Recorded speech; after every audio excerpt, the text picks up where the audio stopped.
वक्रतुंड महाकाय सूर्यकोटि समप्रभ।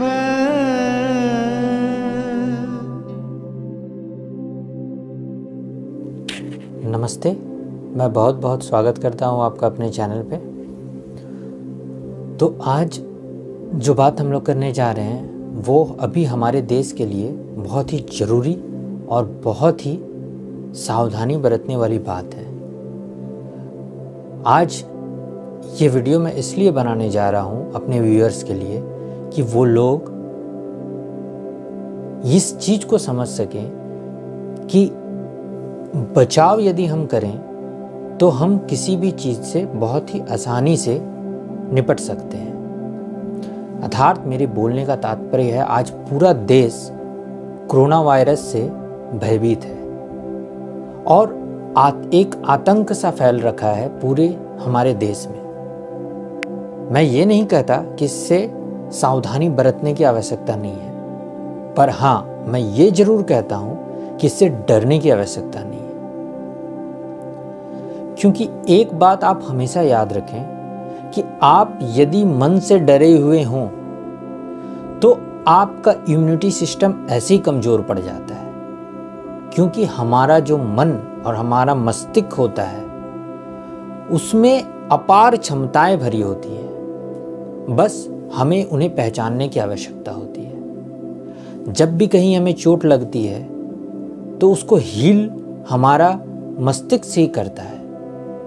हमारे अंदर जो लाल रक्त कोशिकाएं हैं और जो श्वेत रक्त कोशिकाएं हैं और जो एंटी जर्म्स जितने भी तत्व हमारे शरीर में हैं वो तुरंत ही एक्टिव हो जाते हैं जब भी बाहर से कोई प्रहार होता है। जिस प्रकार यदि हमारे देश में या किसी भी देश में जब बाहर की कोई सेना आक्रमण करती है तो हमारे देश के जो सैनिक हैं वो और उसका प्रतिकार करते हैं, और प्रतिकार में एक संघर्ष उत्पन्न होता है, एक युद्ध होता है जिस युद्ध में बहुत सी ऊर्जाएं निकलती हैं।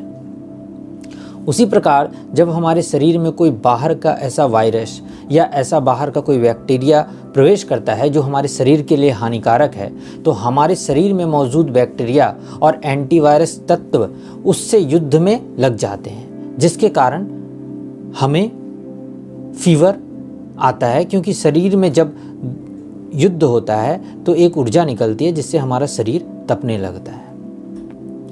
तो यहाँ पर भी वही बात है कि ये जो एक वायरस है ये एक ऐसा वायरस है जो हमारे शरीर के लिए हानिकारक है, और क्योंकि ये मनुष्य के जीवन में अभी नए रूप से आया है इसलिए हमारी जो इम्यूनिटी क्षमता है वो इसके लिए पूर्ण रूप से अभ्यस्त नहीं है। यदि अभ्यस्त होती तो बाकी सारी बीमारियों की तरह भी इनसे आसानी से निपटा जा सकता, लेकिन इसका अर्थ ये नहीं है कि आप या हमारे इम्यूनिटी सिस्टम कमज़ोर है। तो सबसे बड़ी बात है कि आप इससे बचने के लिए जो सावधानियां हैं आप उसे अवश्य बरतें। सरकार ने जो सावधानियां बरती हैं और बताई हैं उनको भी माने। साथ ही साथ मैं इसे एस्ट्रोलॉजी से जोड़कर भी आप लोगों के सामने रखना चाहता हूं। देखिए, मैंने पहले भी अपनी कई वीडियो में कहा है कि हर एक चीज की एक ऊर्जा होती है, एक ऑरा होता है, और उस ऊर्जा का ही प्रभाव हमारे शरीर पे और हमारे आसपास की जो वस्तुएं होती हैं उसके ऑरा का प्रभाव ही हमारे जीवन में पड़ता है। वास्तु भी इसी पर निर्भर है, और 9 ग्रह और बाकी नक्षत्रों का जो प्रभाव हमारे जीवन में पड़ता है वो भी इस पर ही निर्भर है। उनसे आती हुई एक एनर्जी जो आपको अगर पॉजिटिव रूप में प्राप्त होती है तो आपका जीवन सकारात्मकता की ओर जाता है, और यदि निगेटिव रूप में आप के ऊपर उनका प्रभाव पड़ता है तो आपको तकलीफ़ें जीवन में देखनी पड़ती हैं। उसी प्रकार ये जो वायरस है जो हमारे जीवन और हमारे देश को भयभीत कर रहा है, इससे भी निपटने का उपाय है। देखिए, ज़्यादातर इस प्रकार के रोगों को कारक जो होते हैं वो राहु होते हैं, और मैंने पहले भी ये चीज़ें कही हैं कि यदि आप वास्तविक रहते हैं और अपने शरीर को नियमित रूप से, बैलेंस रूप से ऊर्जा प्रदान करते रहते हैं, तो आप वैसे ही कई चीज़ों से और कई विपत्तियों से दूर हो सकते हैं। देखिए, यहाँ पे भी इस वायरस का जन्म जो बताया जा रहा है वो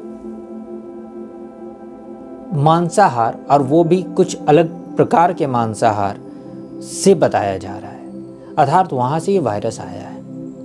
तो वायरस में कहीं ना कहीं नेगेटिव राहु का प्रभाव है, जिसमें कहीं ना कहीं हमारे जीवन पे जो इसका असर हो रहा है वो उनके प्रभाव के कारण ही आ रहा है। तो यदि हम अपने इम्यूनिटी सिस्टम को बृहस्पति की मदद से और बुध की मदद से तेज कर लें, और इसमें हम लोग अगर अपने जीवन में बृहस्पति की कृपा और बुध की कृपा को पालें, तो हमारा इम्यूनिटी सिस्टम धीरे धीरे स्ट्रांग होने लगेगा और उससे हम इनसे बचाव कर सकते हैं। तो मैं ज़्यादा डिटेल में ना जाते हुए मैं सीधे उपाय पे इसलिए आ रहा हूँ, हालांकि मैं इसकी पूर्ण विवेचना कर सकता हूँ कि कौन से ग्रह के प्रभाव से क्या हो रहा है, परंतु मेरा मकसद ये वीडियो बनाने का अपने ज्ञान को प्रदर्शित ना करते हुए ये था कि आप लोगों को मैं कुछ ऐसे उपाय बता पाऊँ जो आप लोगों के लिए और आपके परिवार के लिए बहुत ही फलकारी हो। तो उपाय में सबसे प्रथम उपाय है कि आप सुबह जब भी उठें तो खाली पेट तुलसी के पत्ते को बिना चबाए जल के साथ निगल लें। अब कुछ बच्चों में यदि आप इसे देना चाहते हैं तो बच्चे तो तुलसी के पत्ते को निगल नहीं पाएंगे, तो आप उसके लिए क्या करें, गर्म पानी का पात्र, जो छोटे सा पात्र हो, उस छोटे से पात्र में तुलसी के कुछ पत्ते डाल के उसे उबाल लें। उबाल लेने के बाद उस जल को अच्छे तरह से उबाल लें, अर्थात 100 डिग्री सेल्सियस के तापमान पे उसे उबाल लें। उसके बाद जब वो जल थोड़ा सा ठंडा हो जाए तो उस जल को नियमित प्रत्येक दिन सुबह, दोपहर और संध्या के समय बच्चों को एक एक चम्मच कर देते रहें। ऐसा करने से आपके शरीर में एंटीबैक्टीरियल तत्वों का जो शक्ति है वो बढ़ेगी और बुद्ध की भी कृपा प्राप्त होगी इससे। साथ ही साथ आप शुद्ध हल्दी, यह दूसरा उपाय है जो मैं आपको बताने जा रहा हूं। आप शुद्ध हल्दी, पिसी हुई हल्दी नहीं, गोटी हल्दी या कच्ची हल्दी,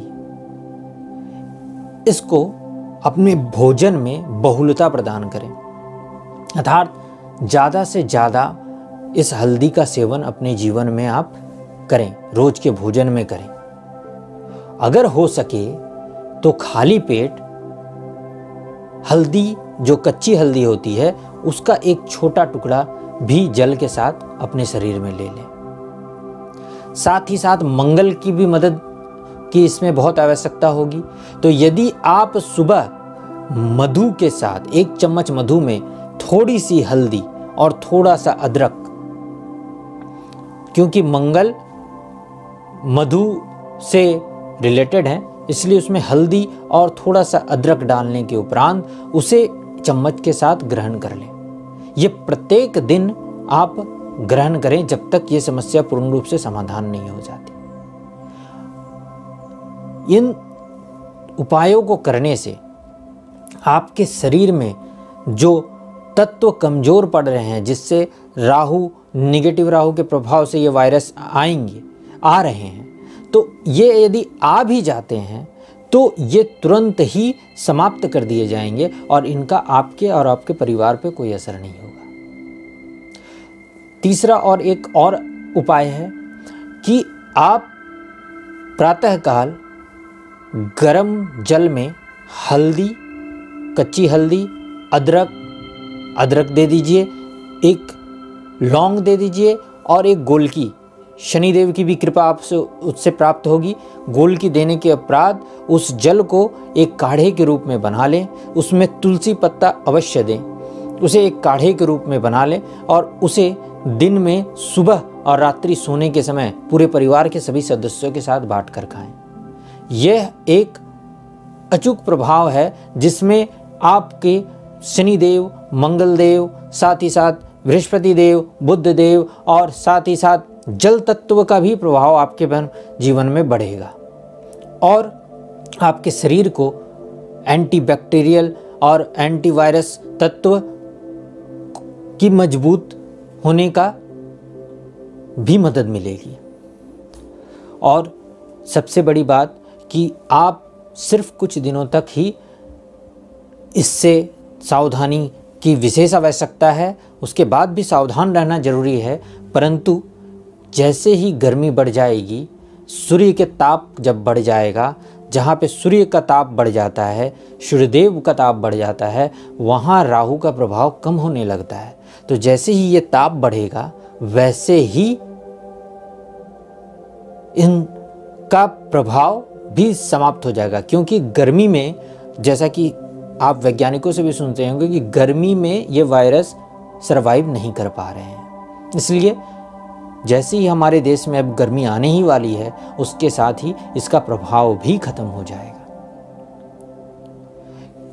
और एक बात कि इन सावधानियों के साथ जो बाकी सावधानियां हैं, यानी आपको अपने शरीर को स्वच्छ रखना है, क्योंकि स्वच्छता में ही बृहस्पति का वास है, शुभ शनि का वास है, और जहाँ गंदगी होती है वहाँ पे ही राहु का वास विशेष होता है। ये मैंने पहले की भी वीडियो में कहा है कि आप अपने घर पर गंदगी ना रहने दें, कहीं पे भी गंदगी ना जमने दें, जाले ना लगने दें। साथ ही साथ कुछ पुरानी इलेक्ट्रॉनिक सामान को जो बेकार पड़ी हुई है उसे घर पे ना रहने दें। इन सब से भी राहु का वास होता है। और अगर आप घर पे साफ सफाई रखेंगे तो अधिकतम लोग कहेंगे कि साफ़ सफाई रखने से बैक्टीरिया दूर होता है। हाँ, बैक्टीरिया दूर होता है, ये भी सही है। साथ ही साथ राहु का भी प्रभाव कम होता है, जिससे कि आपको राहु केतु के बुरे प्रभाव नहीं मिलेंगे और ये वायरस आप पर असर नहीं करेगा। मैंने इसे साइंस और एस्ट्रोलॉजी को एक साथ जोड़कर आपके सामने प्रस्तुत करने की कोशिश की है